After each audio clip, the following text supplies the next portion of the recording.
Halo semuanya, balik lagi bareng gue Vian Rafe. Dan seperti biasa di video kali ini gue bakalan lanjutin alur cerita yang sebelumnya pernah gue upload. Dan gak kerasa juga gue udah sampai ke season 28 dari kelanjutan alur cerita Battle Through Devon ini, atau Benua Kaisar. Tanpa banyak basa-basi, yuk kita langsung cek this out aja alur ceritanya.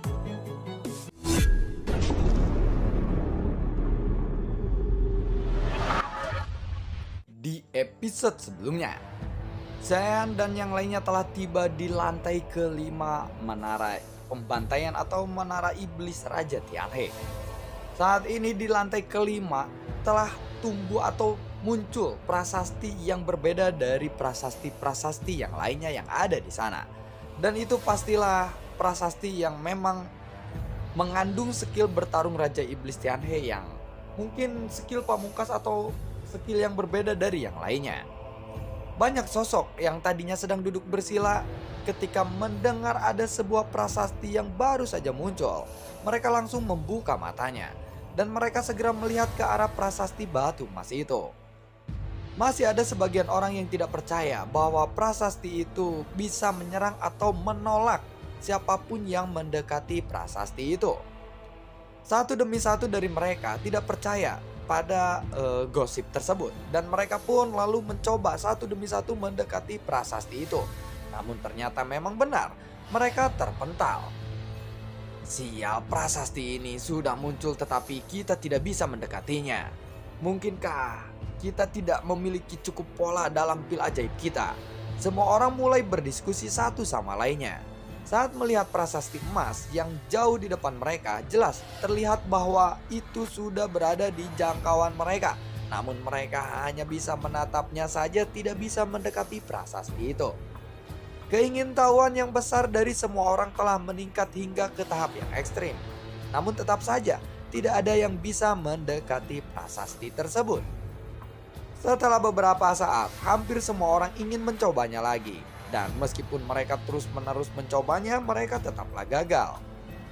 Tai King dan juga Senju tercengang melihat semua orang terpental. Setiap orang yang mendekati prasasti itu pasti akan terpental jauh. Mereka juga melihat prasasti emas yang telah muncul kali ini. Namun tidak terlalu tertarik bagi mereka, dan bahkan mereka sedikit meragukan bahwa mungkin aku tidak akan mendapatkannya. Itulah yang ada di perasaan mereka berdua. Sulit dipercaya, ternyata memang permaisuri tampaknya bisa mengendalikan segalanya di sini, ucap dari Tai King di dalam hatinya. Suamiku, silakan, prasasti itu adalah milikmu, ucap dari sang permaisuri kepada Zean. Dengan perasaan yang mungkin canggung, Zean ini lalu mendatangi dan mendekati prasasti batu emas itu. Dan sebelumnya sudah ada puluhan sosok, bahkan lebih, yang sudah berkumpul di sekelilingnya. Jika dia bisa melewatinya, maka itu akan membuat kegemparan di tempat ini, karena semua orang sudah pasti gagal untuk mendekatinya. Sepertinya aku tidak akan ke sana saja. Bagaimana kalau Xiayan pun merasa canggung. Dia tidak terlalu pede untuk mendekati prasasti itu, karena banyak orang yang berkekuatan immortality saja tidak bisa mendekati prasasti itu. Namun sebelum Xiayan selesai berbicara, dia mendengar suara Senju yang tiba-tiba berteriak dengan marah. Semuanya minggir, minggir, minggir, minggirlah cepat, menyingkir, ucap dari Senju. Lusinan sosok langsung memandang ke arah Senju dengan tatapan mata yang tidak bersahabat. Namun mereka tidak berniat untuk memprovokasi Senju. Mereka hanya ingin melihat apa yang akan dilakukan oleh Senju ini. Lusinan sosok segera menyingkir dari sana, dan Senju pun mulai berjalan dengan angkuh di antara celah yang dibuat oleh orang-orang di sana. Dan semua mata langsung menuju ke arah Senju. Mereka mengalihkan pandangan mereka ke arah Senju. Tentu saja semua orang tidak percaya bahwa Senju akan berhasil mendekati prasasti itu. Namun saat mereka melihat Senju sedang mendekat, Senju tiba-tiba menghentikan langkahnya. Apa yang ingin dia lakukan? Tadi dia menyuruh kita semua menyingkir, namun kenapa dia tiba-tiba berhenti? Hei, jika kamu tidak berani mendekat, pergilah saja dari sana, gumam dari semua orang. Di antara lusinan orang ini ada beberapa yang memiliki aura yang kuat, dan mereka semua menatap ke arah Senju dengan tatapan mata penuh amarah. Namun Senju mengabaikan mereka. Lalu dia menatap ke arah Xiaoyan. "Tuanku, silakan. Aku sudah menyiapkan jalannya untukmu," ucap dari Senju. Melihat itu, Taiking pun lalu tersentak. Memang benar, Senju bisa memenangkan hati Juhao atau pemimpin istana, tetapi tidak dengan Xiaoyan.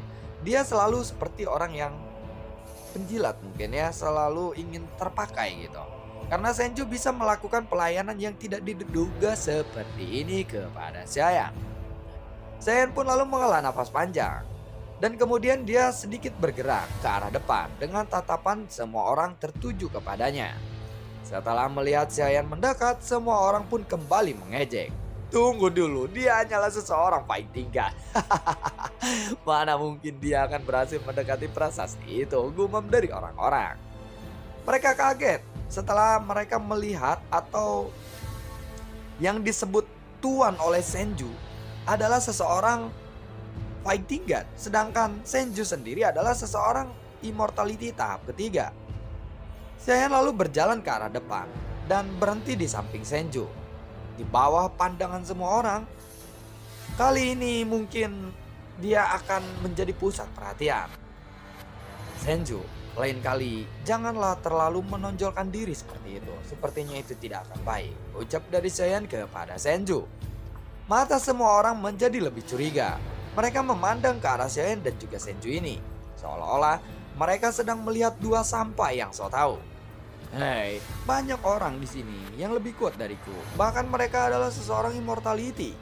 Namun mereka tidak bisa mendekat. Lalu bagaimana mungkin seseorang fighting god sepertiku bisa mendekati prasasti itu?" Aku ingin melihat trik apa yang digunakan dan dimainkan oleh mereka," gumam dari orang-orang. "Jika mereka saja sampai terpental beberapa kali, kita harus membunuh kedua orang ini bersama-sama. Bagaimana kalau kita bunuh saja mereka?" ucap dari orang-orang itu lagi. Namun Xiaoyan tidak memperhatikan mereka dan dia langsung mengambil langkah untuk maju mendekati prasasti itu. Setelah mendekat, lalu Xiaoyan duduk bersila di depan prasasti emas itu dan segera dia perlahan menutup matanya. Puluhan orang pun langsung berbisik terdiam sesaat. Lingkungan di sekitarnya pun menjadi sangat sunyi, bahkan napas mereka seakan-akan terdengar. Saat melihat pemandangan Xiaoyan yang berhasil mendekati prasasti itu dan bahkan dia berhasil menutup matanya di dekat prasasti itu, mereka langsung tercengang. Melihat itu Senju pun langsung ingin memblokirnya, tetapi saat Senju berteriak, sosok-sosok yang bergegas menuju prasasti itu telah langsung terpental kembali. Jadi ada beberapa orang yang mendekat ke arah Xiaoyan saat Xiaoyan berhasil mendekati prasasti itu. Namun Senju langsung memblokir mereka semua. Kali ini di dada mereka terlihat agak cekung.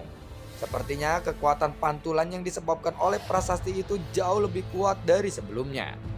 Jadi Senju tidak usah capek-capek untuk memblokir mereka semua, karena mereka pun tidak bisa mendekati prasasti itu. Semua orang pun lalu mundur. Tatapan menghina yang sebelumnya mereka tujukan kepada Xiaoyan tiba-tiba berubah. Bahkan mereka langsung menatap ke arah Senju dengan sedikit waspada sekarang. Beberapa orang pun langsung menyerah untuk mendekati prasasti batu emas itu. Mereka mencari prasasti lain yang masih tersedia dan masih banyak di sana. "Hei, apa yang kalian ingin lakukan di sekitaran sini? Cepat pergi, jangan ganggu kultivasi bosku itu," ucap dari Senju sambil menegur semua orang yang sedang berkumpul melihatnya. Orang-orang itu akhirnya berhamburan dalam keputusasaan. Saat melihat Xiaoyan yang berhasil duduk di batu prasasti emas itu, Senju lalu menyilangkan tangannya dengan sangat bangga, seolah-olah itu semua adalah berkat darinya. Jika penonton melihat ke arah Senju, kalian pasti ingin menamparnya. Taiking pun melihat sekelilingnya, dan saat ini benar-benar dia sedang menganggur berat atau hanya santai-santai saja. Karena Xiaoyan sendiri memang tidak membutuhkan perlindungan untuk saat ini. Tidak ada yang bisa mendekati Xiaoyan. Setelah tidak ada yang bisa mendekati prasasti batu emas tersebut, tentu saja selain Xiaoyan ada juga permaisuri yang diam-diam terus menunggu di samping Xiaoyan ini. Kekuatan jiwa Xiaoyan menembus ke dalam prasasti batu emas itu, dan sebuah gelombang iblis pun langsung mengalir ke dalam pikirannya. Gambar cahaya ajaib dari iblis Tianhe. Yang satu adalah bayangan dan ada satunya lagi itu terlihat nyata. Jadi ada dua jenis cahaya yang keluar dari batu emas prasasti ini. Namun ada juga yang ketiga yang terlihat sangatlah nyata. Jika kamu bisa memahami kebenaran dari tiga prinsip ini, aku akan mengajarimu skill rahasia kedua dariku, ucap dari sebuah suara yang hadir di benak Xiaoyan. Setelah kekuatan jiwa Xiaoyan menembus batu prasasti emas itu, sebuah suara seorang pria terdengar di pikirannya. Dan dalam pikiran Xiaoyan saat ini, dia bisa melihat iblis seperti banteng raksasa berukuran puluhan ribu kaki yang sedang menabrak sebuah pulau dengan sangat kejam. Di saat berikutnya, pulau itu pun langsung meledak dan Xiaoyan tiba-tiba membuka matanya. Lalu, energi iblis di tubuhnya langsung melonjak dengan liar dan dia segera menggunakan hard flame untuk menekan energi iblis itu.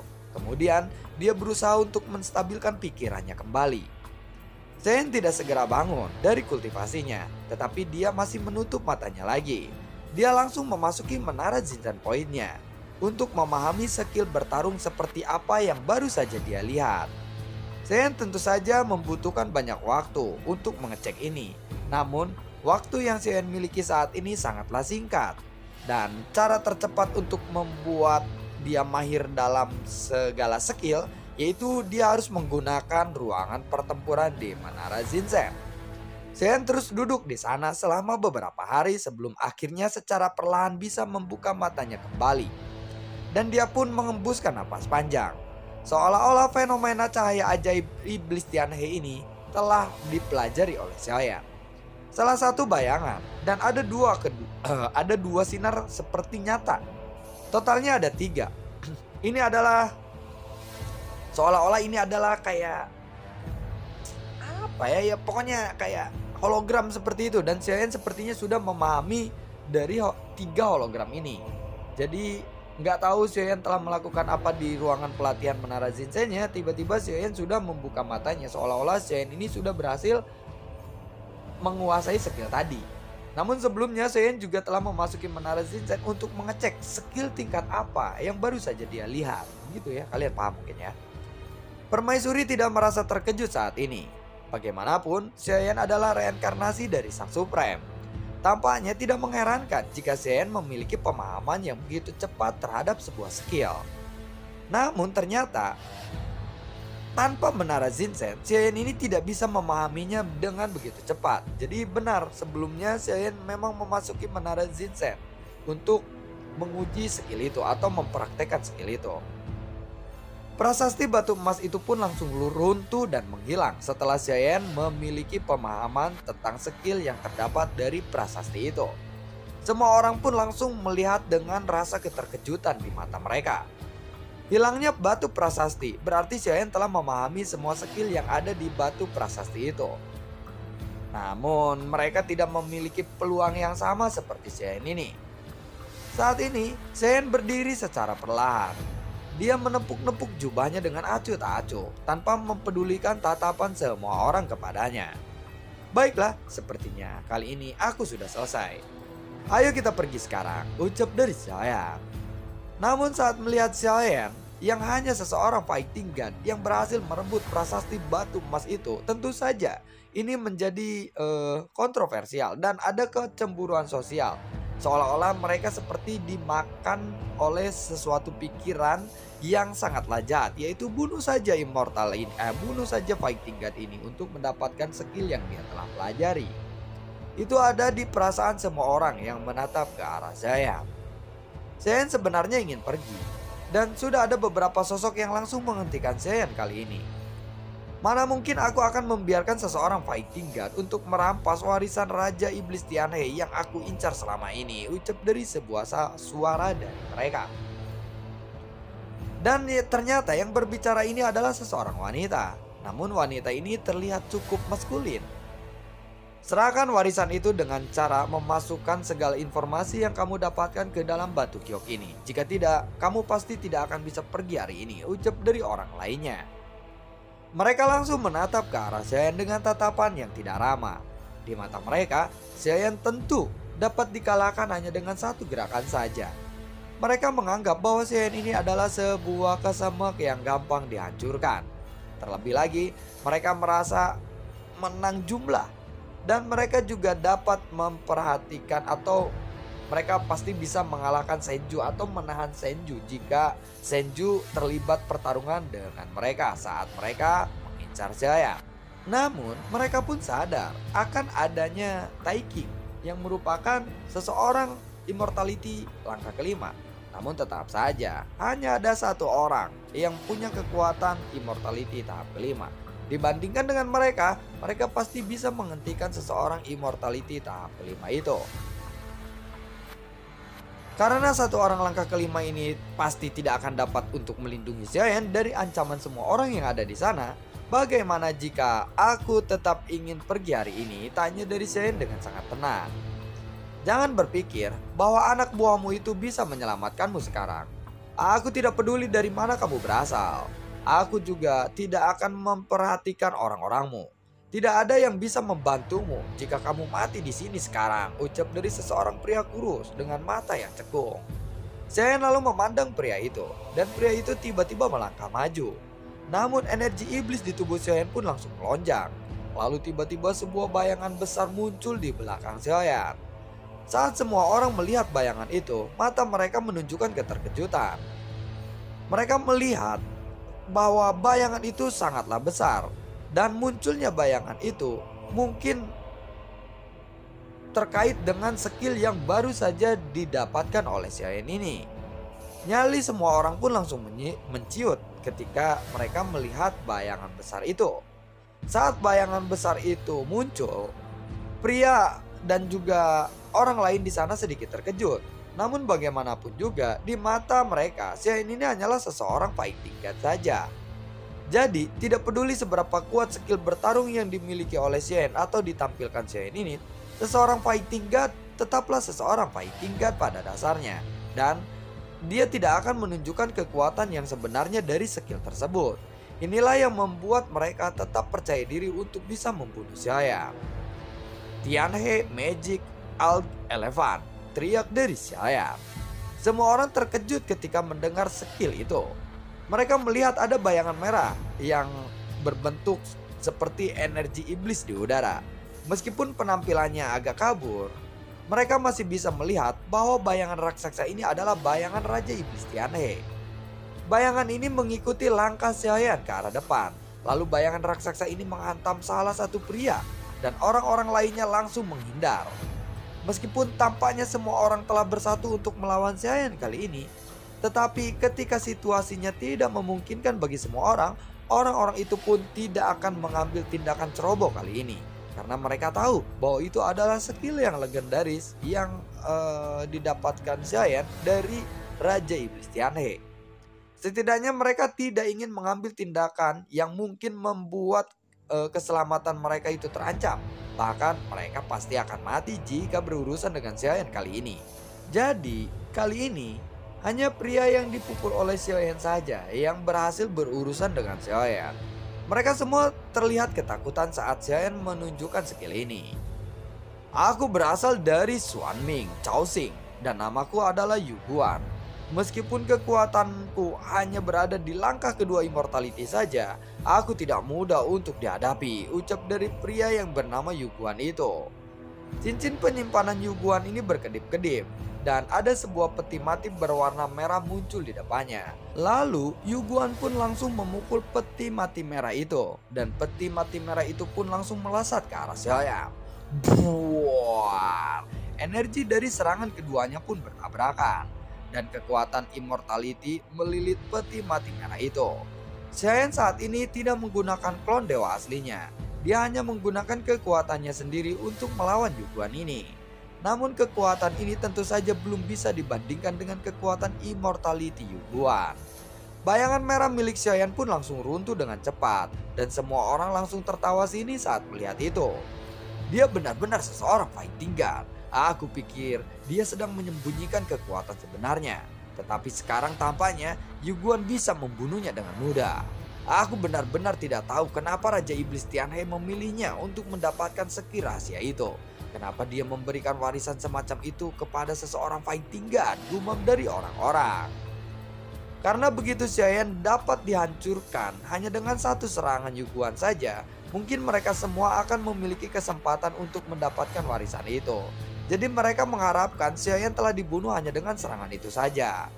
Melihat bayangan merah yang telah runtuh juga, itu akhirnya membuat senyuman ganas di mata Yuguan tiba-tiba menjadi senyuman manis.